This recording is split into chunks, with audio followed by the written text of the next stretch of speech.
Yo, this is your Coach Renz, and in this video I'm going to show you guys and tell you guys why most of you will not be as successful as you wish to be, as you hope to be, as you put on your vision boards. I'm going to tell you why, but I'm going to show you how you can change that, how you can fix that in a few simple steps. But the most important aspect of this is that you listen, you learn, you implement. Listen, learn, implement. You got to do that, because that's the only way you're going to get this and then develop that understanding so that this lasts for the rest of your life. Now, if you're finding me for the first time, on this channel we talk about everything under the sun. We talk about your finances, we talk about your wealth, we talk about your health, we talk about your spirituality, we break down spirituality. We also talk about your relationships, we talk about sexual alchemy, we talk about everything on this channel, because why bore you with one subject is the way that I feel about it. Plus, I have a lot of information I can pass along, and I want you guys to be able to get it. So if you find me for the first time, hit the subscribe button, hit the bell icon, and let's like the video, and let's comment. The more you comment, this creates more interaction. The more the video is seen, the more views it gets. It helps the channel, and I appreciate you guys, just like I appreciate all my Patreons, everybody who already is a subscriber, and everybody who shops with Uncle Renz popcorn. Order this delicious gourmet popcorn, get shipped right to you. Now, why is it that most people are not succeeding in their lives? Well, one of the primary reasons is because everybody's looking for a short-term result. The short-term result has most people thinking that they will be able to make a bunch of money in a short period of time. I can't tell you how many times I've seen people go to the seminars where they're telling you how you can get rich quick, when the secret is really the fact that you're not going to get rich quick. No matter what program you're doing, it's going to take time. Even people who played the lottery, most of them have been playing the lottery for years and years before they won. It's not the most sound plan, but for a few people in the world, it worked out. But what I want you guys to understand is that in order for you to be successful, you got to have the patience to be able to play the long game. If you cannot play the long game, you will not be successful in life. That long game is vital in order for you to be successful. I love, if you want me to go watch a movie, the Ocean's movies. Ocean's 11, 12, and 13. Now You See Me, 1 and 2. Catch Me If You Can. The Italian Job. Those kinds of movies where there's strategic planning over a long time frame, where the group or the protagonist has a plan that goes through steps in order to get to a final climactic result. Those are the kind of movies I love. I love those kinds of movies. That's one of the genres I love. I adore. Why? Because they're playing the long game. They're showing you how the long game is played. And many of you don't want to play the long game. You're not patient enough to play the long game. But you got to have patience in order to play the long game. Now, when we're talking about finances, and that's what this video is about, in order to play the long game, and I'm going to say this to them blue in the face. I know I say this on almost every financial video that I do, but you have to have a budget. You must get a budget. You have to know where your money is going. Where is it going? Where has it been? What is it doing? Is your money hanging out in wasteful areas, or if it's hanging out in areas that are great for it to be able to bring back more money? These are the questions that you have to ask yourself. Are you overextending yourself? And that's why you're not able to move forward. You're waiting on a loan. You're waiting on a pay raise. You're waiting to get a new job, to which you're just going to increase your expenses anyway. So you're waiting on something else to happen, and then that temporarily gives you the feel of financial security, but it doesn't last that long. So in doing a budget, there's a couple of things you need to do. The first thing, you need to go ahead and get into your bank statements, and you need to track where your money has been going for the last couple of months. Do at least 2 months. Where has your money been going for the last 2 months? Once you understand where your money's been going, then we can start to build a budget. But until you understand where it's been, it's not going to matter. So we got to track your money. You need to understand the difference between income and expenses. All right? Income is all the money coming in. This is your job, your business.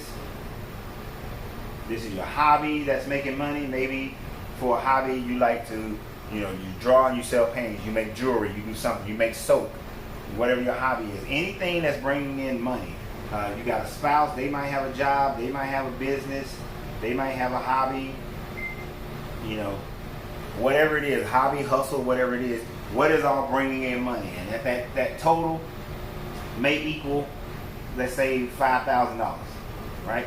You got $5,000 coming in at the end of the month. Y'all, your expenses, this is your housing, this is your food, your entertainment, this is your clothes, transportation. This is everywhere that your money is going. And at the end of the day, you have to know, what is my end result of that? Does that equal less than the $5,000? For some of you guys, your expenses, you may make $5,000, but your expenses are coming out to be like $5,200.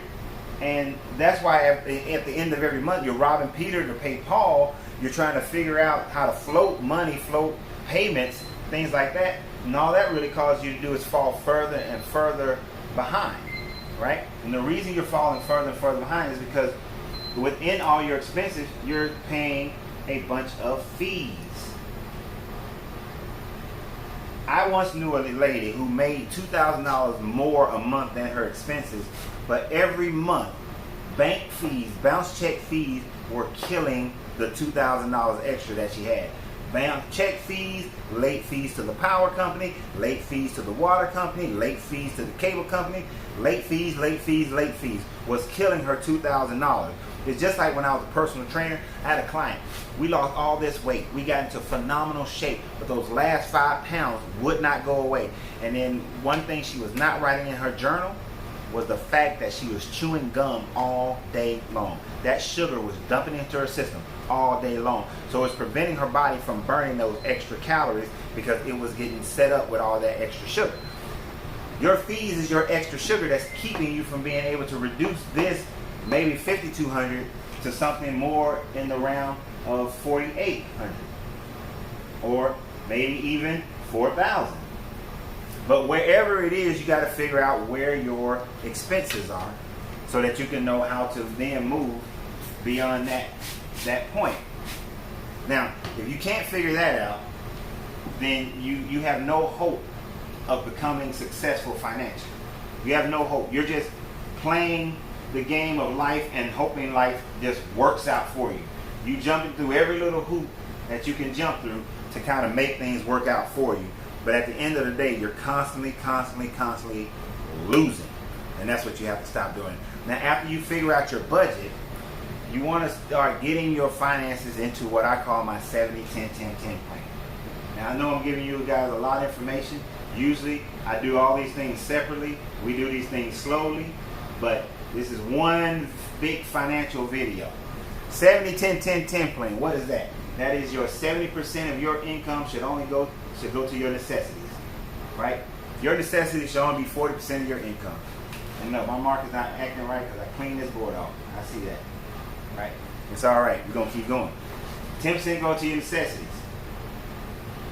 The other 10% is going to your investments. Another 10% is going to your savings. And another 10%, this is your fund. All right? After you track your money and after you recognize where you are, we need to break that money up. We need to break it up. You may already be leveraged at 90%, but some of this is some of your fund may be into your necessities. We're going to separate those. That way you don't overspend in your fund. Your necessities, we got to have an investment account. Even if you're 80%, you got to get rid of one of these or reduce these. You reduce this fund to 5%, you reduce your savings to 5%, but you keep your investment at 10%. There's a reason why. If you want to play the long game, you got to have investment money. If you don't have investment money, you can't play the long game. And you can't wait for a raise. You can't wait for a bank loan. You can't wait for some money to just come in or when I get some more money. You got to purposely pay yourself 10%.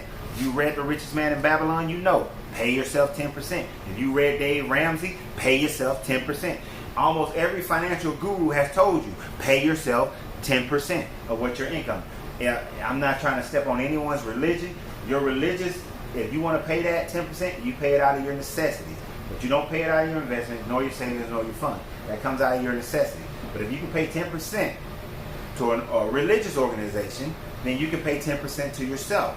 Because your religious organization is telling you to be financially savvy, to be a good keeper of your funds. Too many people in religions think that if I pay 10% into the religion, I'm miraculously going to get the other money. But your religion also tells you got to pay your 10% or whatever it is, but be a good steward over your money. Invest in many businesses. It tells you different things like that as well. Measure twice, cut once. It tells you different financial things that you need to understand. So there's no excuse for not investing 10%. That's the whole point of that version, part of that, is to let you know there's no excuse for you not putting 10% of your income into yourself, into your future, being a good steward over the funds that you have. That's your responsibility to yourself and your family. So after you do your 70, 10, 10, 10, and if you don't start out that way, you work your way into it. Your investment fund, that 10%, is now what's going to go towards you making money and getting yourself set up properly. One of the things I was telling this young man that I was counseling the other day is that he has that unique opportunity. I'm 47. I don't live with my parents, but he lives with his parents. He lives with his parents. He doesn't have to pay the car note, the insurance. He doesn't have to pay the mortgage, the water, the lights, the utilities, all that sort of thing. I did advise him, talk to your parents. Let them know what your plan is, but offer them at least $200 a month to help with the bills, because you're in there. You're using electricity. You're using water. You're in the space. Trust me. And as a male, your parents are probably like that joke on my couch. So you want to at least give your parents some money. But the rest of it, I told them, the bulk of your money, 70% of your money, because of what you're doing, needs to go into your investment over the next 12 months. Sorry for the interruption. We over here making the popcorn, so at Uncle Ren's Popcorn. So 12 months. I gave him a 12-month plan, right, of what he can do in order to make his life better, in order to start him off. And you guys can do this as well. But the first thing that we have to look at is, where is your credit? Where's your credit? What's your credit score? What is it? What's the number? You need to know what the number is. If you don't know what the number is, you already starting out, you ain't even on the field. You're not even playing. We live in a society today where credit is king. Credit is king. Cash, money talks, but credit starts conversations.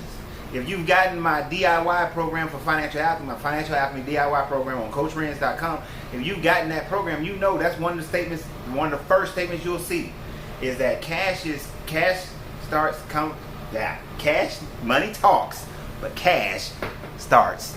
Credit starts conversation, and I'm not even going to edit that. Nope, sure not. Nope, we do it straight up how it is. So you got to know your credit score. And I gave him a bunch of advice of what he can do as far as his credit. But you guys, with my DIY program, or if you're working with me, you know that you got to be able to, you got to have the right challenge letter to challenge everything on your credit. If the challenges don't work, you have to be able to do a pay to delete letter. The popcorn is sounding off again. We'll be right back. So you guys can see what I was doing. At the same time, little intermission, little break here, and then we're gonna get right back to talking about your credit and the rest of the long-term plan. So we gotta get this caramel cool off for a second, and then we're gonna be right back at it. Yep. All right, so that was some good caramel, by the way. Just gotta let y'all know that. YouArePopcorn.com. Letter R word popcorn.com. I'm just saying. So the next part, after we understand what our credit score is, we submit our challenge letters, and you got to have the right one. If it doesn't have the right verbiage, they're going to deny it. If you do the ones that are online, that's free, that's at the FICO, that's at the Experian and Equifax and TransUnion, those, they're not going to work for you most of the time. And then you do your pay to delete letters if you can't get them to go away. After you do all of that, or not after, in the midst of doing all that, you got to build credit at the same time. So you get rid of certain things. Now your credit is at least around 500 or more. If you're at least around 500 or more, apply for a couple of high interest low amount credit card, maybe 300, 500, even if you have to do a secured card. Go ahead and do one of those. But you have to now build some credit. You got to build it. This young man has no credit, so he had to build it. So we got a low level credit card. You use that just for simple things. Gas, then you pay it off. Buy your gas, then pay it off. That's it. You don't use this to go have fun with. Remember, you had your 70, 10, 10, 10. That's your fun money. There's no fun on the credit card. No fun on the credit card.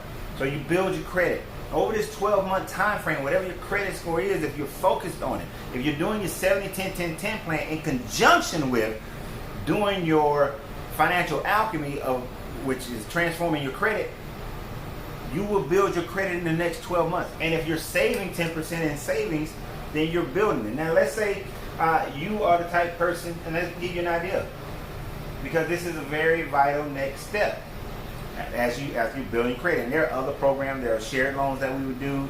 There's all kinds of things like that we would do to build your credit, to get you at least 580 and above. You got to get to that minimum, 580 minimum. Let me tell you why. The average, I believe right now, the average income, I know the average household income in America right now is around $55,000, right? That's the average household in America. So that might be two people, whoever's in your household. That's the average. If 10% is going towards your savings, that is $5,500 in your savings at the end of the year. That is, in your investment, $5,500 in your investment at the end of the year. That's $11,000 saved for investments and your savings.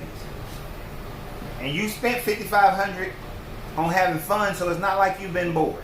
You've been able to do something. Maybe one good vacation or a lot of small trips, things around town. So but you got $11,000 at the end of the year. If you've been doing the credit stuff I was telling you to do, then you have at least a 580 credit score, right? You got at least a 580 credit score. I know that 8 look kind of ratchet, but it's okay. You got at least a 580 credit score.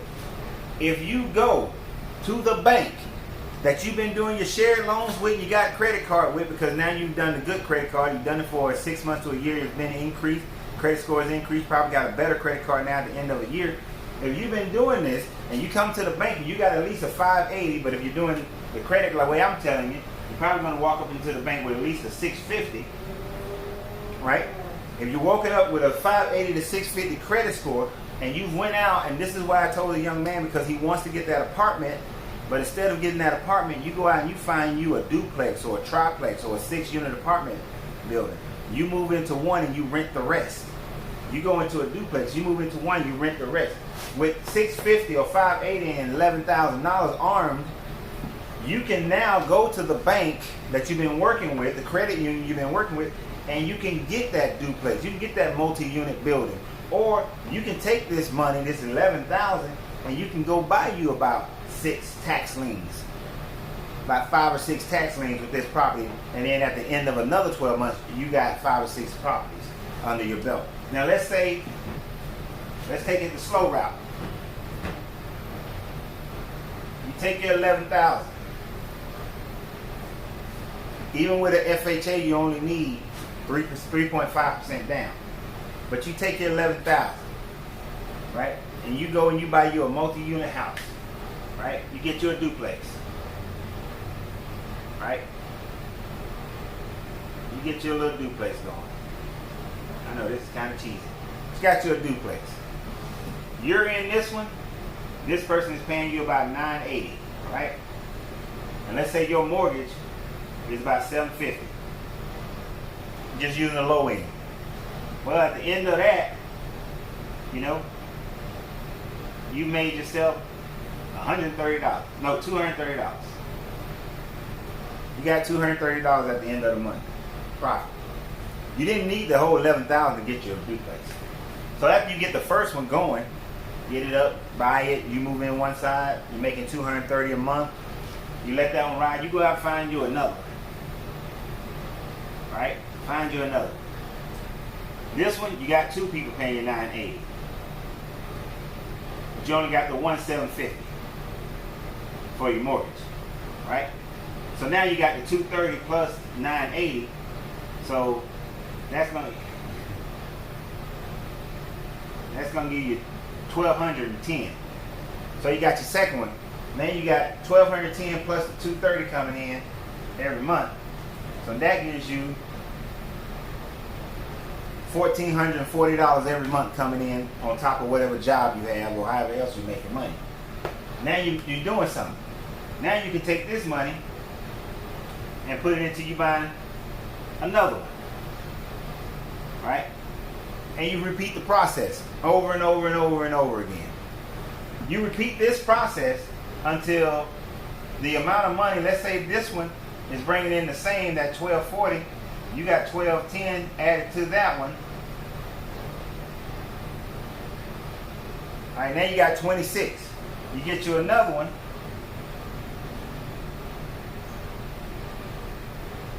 And now you got $3,860.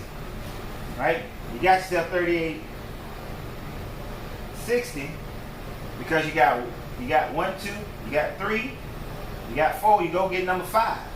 Number 5 brings you that same amount of money, that's $1,210. Right? And that's profit, $1,210. You know, you got some maintenance you may have to pay, that's profit, $1,210. Right? Now you got yourself $5,070. Now you replace your income. You can get this done in 2 years. In 2 years, 1 year building your credit. Let me give you 3 years. 1 year building your credit. 1 year getting that first property, and then about 3 months later the second property. Then about 4 months later you get the third one. Now you got your foot up on it. You got your maintenance. You got some money saved up for maintenance. And then you start hitting hard. And you get your fifth, and you get the fourth and the fifth one. Now you're running a business. Now you don't have to work outside. Now your primary focus is maintaining your properties, and your primary focus is going to get you some more properties and keep building those. Right? That's how we do that. That's how I instructed this young man to be able to build his wealth. But that's a long game. That's a long game. There's a gentleman who mentored me a few years ago about investments, about real estate investments. He has 53 properties. Each one of them are free and clear of a loan. The way he did it, each one of them is free and clear of a loan. All of them are free and clear. In 5 years, they make their money back. There's a certain formula that he uses to figure out what properties to buy. All 53 properties, after all maintenance and everything he brings in, and I saw his books to show me this, $35,000 per month. Per month. $35,000 per month. And do you know that that's not even $1 million a year? It's not even $1 million a year. But his profit is $35,000 on 53 properties that are clear, that are free and clear. Now understand, it took him 15 years to get 53 properties free and clear of any loans to bring in $35,000 a month. It took him 15 years to do that. That's the long game. That's the long game. I'm 47. 15 years from now,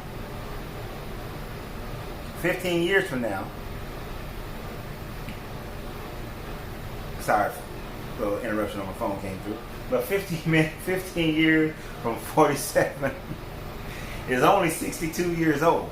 And if at 62 years old, I got $35,000 coming in every month, I'm okay. I'm good. And that $35,000, because they're on properties, is keeping up with inflation. Every year I'm increasing the rent by 3%. So that $35,000 is going to increase. So actually, he's making more than this now. This is what he was making a few years ago. So now that income has increased, and yours will continue to increase because you can always raise prices. One of the things I love about Uncle Ren's Popcorn is that every year I have to increase because my supplies go up, taxes go up. I got to increase by a quarter, 50 cents every year on the price of everything. It keeps up with inflation. So I'd rather invest in a business. And it can be your own business or somebody else's business. So your investments need to go into a business that's going to bring you a return on your investment. But you got to be willing to play this long game. You got to be willing to play the long game in order for it to work. If you took that $11,000, you bought you 6 tax liens. We're not going to go deep into this one. Just on a shallow look, if you bought 6 tax liens and you did all the verification, you made sure that they don't have additional liens, or if they do have additional liens, you can handle them, and you got your lawyer ready to do your title paperwork, and you know how much that's going to cost. You looked at the property, and right now the property is valued at, say, $40,000. But the property is valued at $40,000 because maybe it got a lot of problems or it's not in a great neighborhood. But it's valued at $40,000. You buy it on a tax lien, you buy it for like $600, right? That's the tax. It has a value, a current value of $40K. That's the current value, right? You bought it for that. You make sure the grass stays cut and all those kinds of things to make sure that you're good to go. But you got $40,000. You know that it needs about, say, $20,000 in repairs, right? But your contractor and your real estate agent has let you know that after repairs, this house, the value of this house will jump up to, say, $90,000, right? So even though you're going to spend $20,000, at the end of it, the house is going to be worth $90,000. Well, how do you get the $20,000, Coach Renz? That's the question, right? Well, if you, even with bad credit, now you don't want your credit to be too bad, even with bad credit, if you got a house that has value at $40,000 and you go take to the bank the fact that the house is worth $20,000, your contractor showed you that it's going to, your house is worth $40,000, your contractor showed you it's going to cost you $20,000 to get it repaired so that people can move into it for rent or for flip or for Airbnb, and that it's going to have a post value of $90,000, they will give you a HELOC, a home line of credit, a home line of credit. They'll give you a HELOC loan. It may have a 7-year term on it. It may have a 10-year term on it. But they'll give you that HELOC so that you can go ahead and do it. Now, if you're going to do a HELOC instead of just mortgaging the house, then you must know that you're going to flip this house and fix it up for $20,000 and sell it for $90,000. So that at the end of the day, the $620,000, let's just say $21,000, because you got to title it, the $21,000 that you spent on it, you sell it for $90,000. You got yourself almost a $70,000 profit. And you got to pay your real estate agents and all those people, but you got yourself at least a $60,000 profit on that house. Now that $11,000 that you started with, you've already made your money back on one property. But this, you have to wait. When you buy these in Georgia, you have to wait a year in order to get the tax, in order for you to take over the lien, the title. But you made your money back. The other 5 houses may become rental homes. The other 5 houses may become Airbnbs, where you're consistently making continuous money. That you don't want to flip every house. You want some houses that just, you want to know that there's money coming in every month. So you want a combination of flips, rentals, and Airbnbs. And they all can be sold at any point. So that's a short, down and dirty version of that one. But in order to do that, you got to be willing to save that money for a year, put that money out there, let it sit for a year, let the houses mature, title the houses, then fix the houses up, and then you can rent them or flip them. So you're still talking a 2.5-year process. And in that 2.5 years, maybe now you jump automatically, you got 6 properties, and you go from there, and you keep building. And maybe during that time frame, you bought some other tax liens while you was waiting on the others to mature. You keep going. You take some money after you've taken the HELOC. Maybe they gave you $40,000 on the HELOC. You use 20. After you use the 20, you got the house up and running. You either renting it or you are Airbnb-ing it, or you got it on sale for a flip, but you got $20,000 additional in line of credit. If it looks like you're in a good situation, you may use some of that money to go buy you some more tax liens. Depends on the situation. Really depends on the situation. You may just want to hold on to it. After you flip the house, then instead of using the money you made off the flip to buy more tax liens, you set that money aside, some other investments you can do with that one, or just some hold money, and you use that HELOC to buy you some more tax liens, and you keep it moving and keep revolving somebody else's money instead of spending your money, knowing you always got yours in reserve in case everything hit the fan. You got me? So we're going to end it there. I think that's a lot of information just right in that part. But I want you guys to understand the long game is the key. You got to be willing to play the long game. If you're not willing to play this long game, then you're destined to failure. The long game for Uncle Ren's Popcorn is to be thousands and thousands of shops across the world, across the planet, take over the entire popcorn, gourmet popcorn industry. And once I've taken it over, we're going to sell the whole kit and caboodle. But in the midst of doing that, we will invest in other companies and build other companies. We'll build real estate companies and all kind of other companies. So there's a long-term plan that goes into what I'm doing now.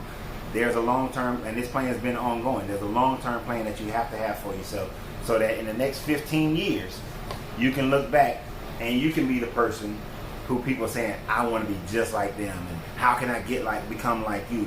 They're looking for the short term, but you know it's a long-term game. So remember, you got to free yourself to be yourself, because greatness is non-negotiable. Shop with Uncle Ren's Popcorn at urpopcorn.com, the letter U, the letter R, and the word popcorn. If you want to work with me as a financial coach, then go to CoachRenz.com for finance, meditation, everything you want to do. I got you. So don't worry about not everything, because I'm a coach on everything. But I got you in your health, your spirituality, and your wealth, and your relationships. So I got you. All right. So just go there, and we can get started as soon as you would like. And yet remember, y'all have a great, awesome day. And if you watch this to the end, let me know you watch it to the end. That's first thing. And number two, what is your long term? What is your plan? What is your long game? What is your long game? Y'all have a great day.